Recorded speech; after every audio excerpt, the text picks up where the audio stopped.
Isitatimende somsolwa wesibili uBongani Ntanzi sithi ngo-2014 watshelwa umsolwa wesine uMthokoziseni Mapisa ukuthi kunomsebenzi okumele bawenze wokubulala uSenzo Mayiwa kanti bacelwe uKheli Khumalo.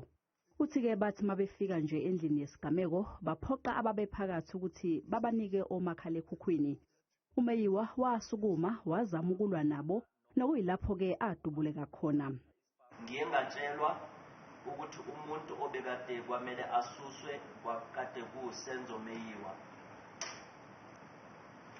Leyo ndaba indaba ukuthi ize ngoKheli Khumalo obekade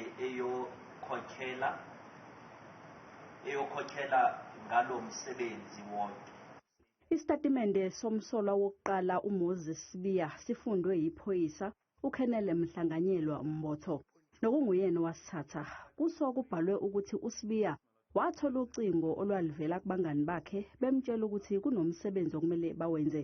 Lowo msebenzi-ke wawuzobakhokhela iy'nkulungwane eziyi100 zamarandi nokuyimali ababezoyinikwa uKheli Khumalo.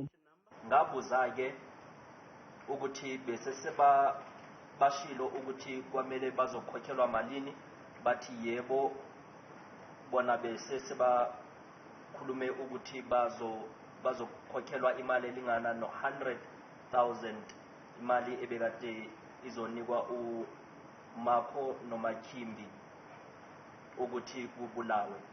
uNtanzi uthi usuphotheliwe lowo msebenzi wakhokhelwa u-15,000 uma efika ehostela eFosloras. Kwathi ngosuku olulandelayo wakhokhelwa u-30,000 ngumngani wabo uMakho okunguyena-ke owayehlela okuzokwenziwa. Kanti-ke uMakho wadutshulwa wabulawa ngamaphoyisa eDavidson ngokuhamba kwesikhathi. Icala lihlehlele umsombuluko.